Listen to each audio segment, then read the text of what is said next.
If you've ever struggled with drawing faces, this challenge might just be your game changer. So today, we're gonna dive into the legendary 100 Heads Challenge. In this video, I am going to show you my experience making 100 Heads Challenge, which I failed at, but somehow nailed it.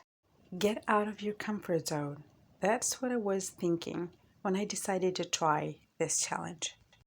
I decided to push my limits when I saw a video of an artist talking about this challenge, which was initiated by the artist and YouTuber Ahmed Addouri. This challenge was about drawing 100 heads in 10 days. I think the point of working within a limited period of time is to get the big picture of what you're drawing. When drawing these heads, you shouldn't care about details. You need to focus on the most important lines or parts of the head. Even though it could be hard at first, by repeating the process, you are going to be able to understand the main structure in a better way.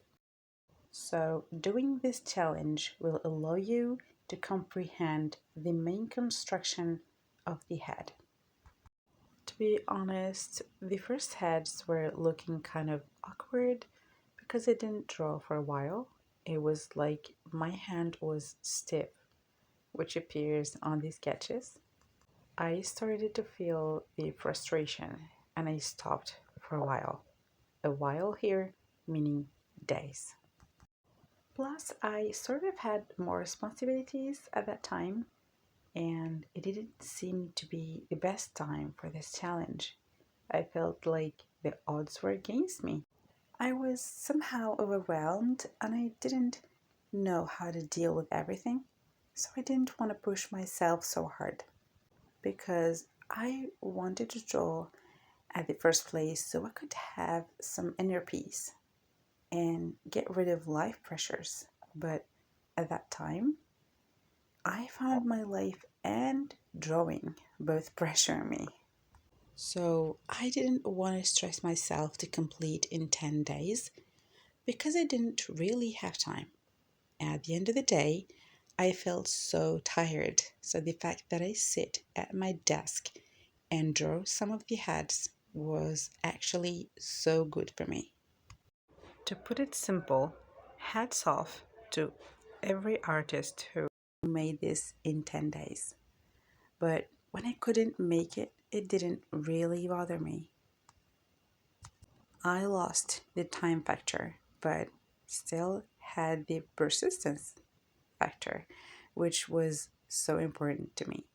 As after finishing a page, I felt satisfied by my work, except for the first page. Um, I was trying to see the glass is half full because the bright side here is that I'm still doing it and most of the time enjoying it. Eventually, I managed to restart again, telling myself not to give up learning because making art is something I love. To be honest, I thought about not posting this video because I couldn't get it done the way it was supposed to be. But this is my experience and it doesn't have to be perfect. I didn't want to fail, but that happened, and I know failure is a part of the process. It's good to embrace and accept the fact that we could struggle in order to reach our goals. I even struggled editing this video. It took me forever to finish it, but I really wanted to document my work on this challenge. So I'm here trying to get it done. Let me talk about what I learned from drawing 100 heads. I realized that face proportions are different and that I need to see the variations or deviations so that the portrait would look like a specific reference. I also gained a new skill. I call it skill because it is so important for anyone who wants to draw faces, which is to understand the power of planes. We could say it is the ability to see the face as 3D or 3D planes or shapes rather than flat features. This would give the portrait more depth and realism and would make the shading easier. One of the biggest turning points for me was drawing these sculpture heads. It wasn't easy for me to draw these heads since there is no much details.